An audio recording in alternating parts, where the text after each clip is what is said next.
we are joined by the legendary Scott Adkins. He's done a backflip. I've done that one in a home movie that I made. Oh, no. The first time I fought Jackie Chan, there's a story behind that I need to tell you. Thanks to Raycon for sponsoring this video. Stick around to the end to see how you can get 15% off.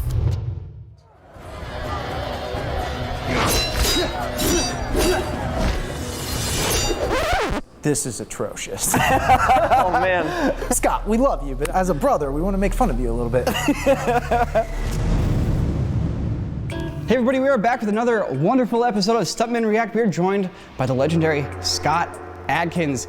He actually came out and joined us. This is super cool. I'm actually a little nervous. I'm nervous too, Right, Nico. now that I'm here. Well, listen guys, I'm a fan of the show. I have to, shame Eric's not here, so I'll get my own back on him, but never mind. Well, we have some amazing clips we're going to be jumping into today. You fought against some of the most legendary martial arts stars of all time. You know, Donnie Yen, Tony Jaa. Can't wait to hear what those experiences were like, but I also really want to dig into some of your fights and your experiences and like the stories that you have from your years of working in the business. My very first martial arts job was with your uncle. Oh, no shit. Yeah. It was a teaser trailer for Black Mass 2 to pre-sale the movie. Yeah. And he worked me so hard that I was almost physically sick. And that's the only time I've ever worked with him. Yeah. Thank for that.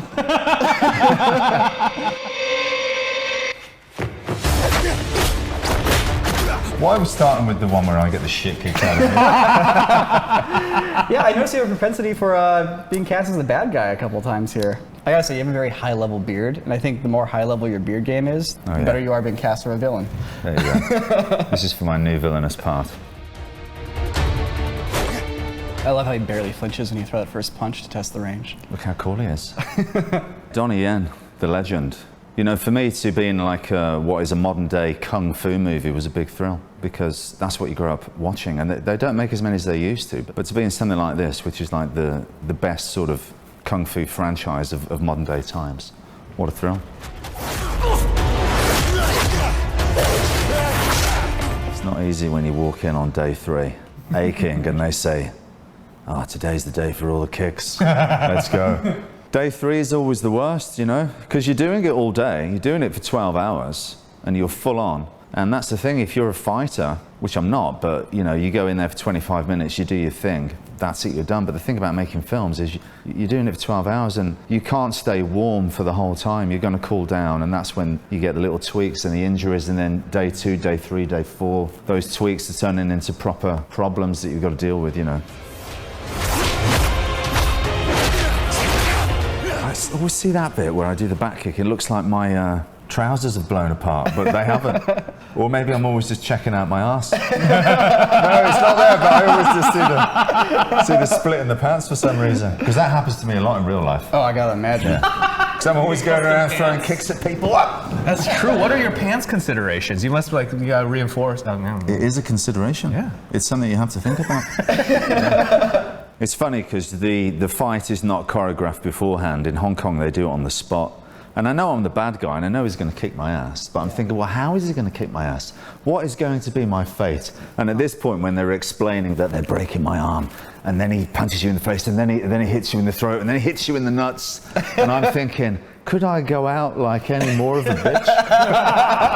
This is terrible. But that's just the way they do it in Hong Kong, very organic. But you have to be ready as a performer to be shown the choreography there and then, and you watch it and you've got to pick it up pretty quick, and then you've got to get in there with Donnie Yen, one of the best guys ever, and do it at 100% speed and know that choreography like that. It's a stressful situation. How many takes does it take Donnie Yen to learn his choreography? No, it's just immediately. That's the level. These guys are the pinnacle of making martial arts fight scenes.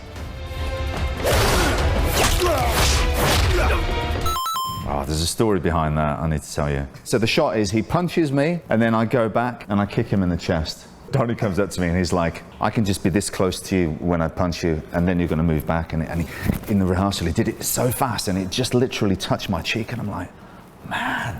And so on take number 1, he hits me in the face really hard. It's like bang, whoa, and then I did the kick. And he's like, no, you've got to. Once you get hit in the face, then you kick me in the chest. I'm like, yeah, but okay. I've got to do it on the next take. Take number 2. I'm still a bit like freaks out. He does the punch, and I rush the kick, and I kick him straight in the throat. And that's the one that they've used, right? Yeah, straight in the throat. And he's like, you kicked me in the throat, you know. And it's Donnie Yen, you know. He was fine, but then what they did is they put the camera over my shoulder, and he's going to do the punch now, and I've just kicked him in the throat. Oh no! Yeah. And I'm thinking to myself, he's just gonna smack me now. It's payback time. So I've accepted my fate, and I'm just waiting for him to blast me in the face. All I can say is, thank you, Donnie. Thank you for not blasting me in the face after I kicked you in the throat. I love it when you get a hard hit. It looks fantastic, and you know, to be on the receiving end of that is another thing. But if a stuntman comes up to me and says, I'll take a proper hit for you, Scott, I'm not going to turn it down. Okay. And I'll say, great, mate, just put your face right there, and we're going to smash it at 48 frames a second. But you know, you should never do that to a stunt guy that's not expecting it. You know, that's not ethical, it's not cool. But those guys that occasionally say, I'm going to take one for the team there. I'm going to give one to the gods of action. It's like, yeah, come on, because it looks great. I love it when you see Tony Jaa blast someone. Donnie Yen, Sammo Hung, there are those moments where they hit people hard. Have you ever volunteered to take a hard hit for the camera? I remember on The Shepherd saying to Van Damme, sidekick me as hard as you can. And he was like, no, I'm not going to do that, Scott. I said, no, it's fine. Because at the time, it was like, yeah, come on, give me your best shot. I can take it. And I'm offering it to you, Jean-Claude, because you're my hero. So please, just smack me as hard as you can. So I remember that. And you've fought so many big names in the world of martial arts cinema. Yeah, pretty much everyone except for Bruce Lee. Have you fought Jet Li? Yeah, Unleashed. Like the first time I fought Jackie Chan was in a film called The Medallion. I'm fighting him on this boat, and I knew that if I did a good job as the henchman for this little piece of the fight, that they were going to give me the big end fight with Jackie Chan. So there's a bit where we throw these punches and then I've got to do this back kick. But I remember just being so stressed out because it's Jackie Chan, you know, and it's first film I've done with him. You don't mean he doesn't want some jackass coming in and blasting him with a back kick. Yeah. So it's very stressful. So on the first take, I hit him too lightly. Sammo Hung's the fight coordinator, and I hear him shouting over from the back, "Hit him harder! More power!" And then one of Jackie Chan's stunt team come up to me and they say, "Be very careful." Oh no! So I've got Sammo there shouting, "Hit him harder!" And I've got the stunt team looking at me like. So Scott, you were one of the most requested guests on our show, and somehow through the power of the comments, you have manifested yourself into this space. I came through the comments. Yeah. So if there's somebody else that you would really like to have on this show, please leave a comment below suggesting them.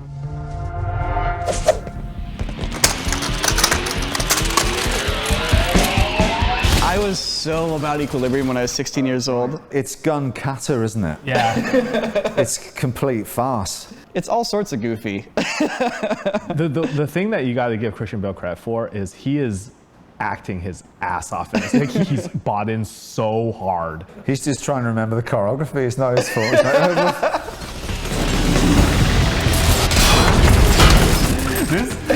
oh, nice. Yeah. Good work. This movie was designed to hit every neuron in a teenage boy's mind. He's done a backflip. I've done that one in a home movie that I made. It's available on YouTube called Gangsters. Definitely inspired by John Woo, isn't it? Yeah. Dude, I love John Woo. Yeah. John Woo captures a bit of that Sammo Hung, Jackie Chan, Yuen Biao like world of action, but he's not martial arts. He's into, you know, the gunplay and the pyrotechnics and special effects. Well, he came from making martial arts films. There were a lot of swordplay movies that he made, and if you look at the way he uses the gun, it's like the gun is an extension of your hand, as if a sword is. Yeah. So the way he's using the guns like that, I mean, obviously it doesn't make any sense in terms of your aim. You're the only other person who's ever said that, because I've thought about that when I saw the Hard Boiled, because with a gun you're trying to not be where the gun is pointing, right? So it's just like a sword. You don't want to be where the sword is pointing, and you can see that in the choreography. And I've never heard anybody else put it into words except for you. You know what's up. Yeah, come on.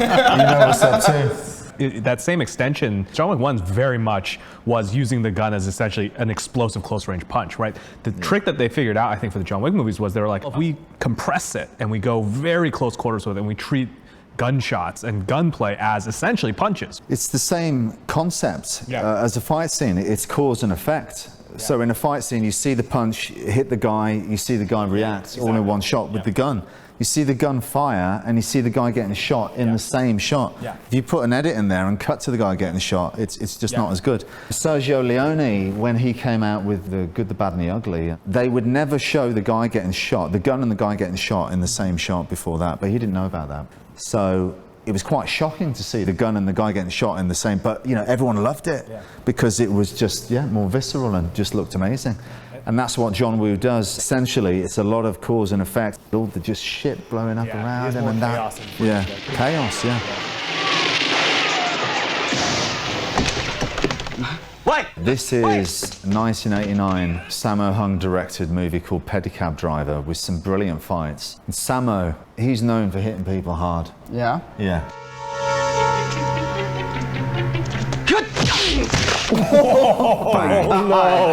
No! With the heel. With the heel. His whole body gets off the ground. Now watch this guy next. Watch the next guy. No! Oh my gosh. All the way back. See, this is what I'm talking. Even that guy, the elbow connects. God. The elbow connects with that guy. But look at the camera work there. It's panning across there as he gets hit, and here it's going back there and back Just here one, again. two, It's all very interesting. Watch this bit.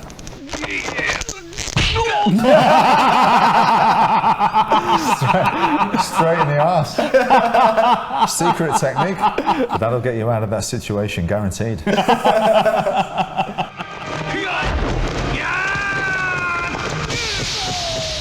It's just brilliant. This is the golden age. This is when action, for me, was at its very best. And I don't think it's going to be equaled. The effort, the quality of the stunts, the physical stunts that you wouldn't do now, because you can do CG and everything, but they're just putting their bodies on the line back then because there was no other way of doing it other than you got to do it in camera.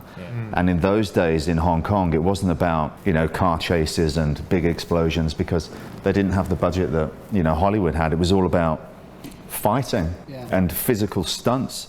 And that's why you got those crazy stunts where it looks like people have died because that's how they were trying to up the ante and compete with Hollywood movies.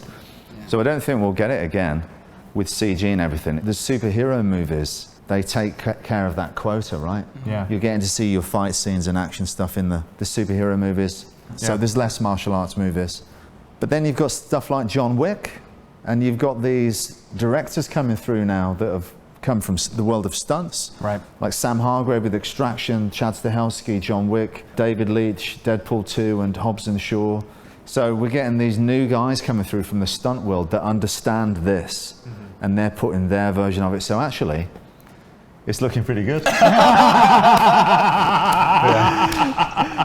to have a professional who is so well versed in this world share their knowledge with us, it's a gift. And Scott actually has a whole YouTube channel. It's The Art of Action, Scott Adkins, The Art of Action. There's a link in the description below.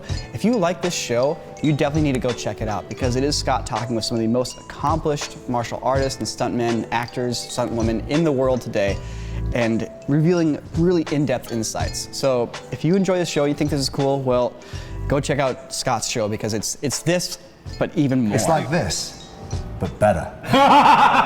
There it is. As you can see, I'm not a stunt guy. As much as I'd like to, it'd be pretty cool. I've tried, but no. I'm here to talk about today's sponsor, Raycon. Raycon's out there disrupting the industry, making earbuds that are half the cost of other premium audio brands. They're really small, they're really compact, they're noise isolating, so they'll literally sit in your little ear canal and block out all of the sound from around you. So if you like to ride your bike through the wilderness, Raycon is for you. There's no dangling wires, you got a bunch of different fits and sizes. Also, they come in a bunch of different colors. I know you might be all about that bass. Well, guess what? These Raycons will give you 6 hours of that bass. And let's say you don't want them anymore, you need something different. Well, you got a 45-day free return policy. Click that link in the description or head on over to buyraycon.com/CorridorCrew and you will get 15% off your first purchase of Raycon earbuds. It's a pretty sweet deal. That's 15% off if you go to buyraycon.com/CorridorCrew or just click that link in the description. Well, Scott, thank you so much. Really appreciate it. Freddie, Thank you, guys. always a good time. Thanks for joining us as well. No problem. Thanks for having me, Nico. Can I just say that it's an absolute pleasure to be on. I watch the show a lot. You guys are doing a great job. Keep it up. I've learned quite a few things myself, and I thought that I knew everything. So, thanks, guys.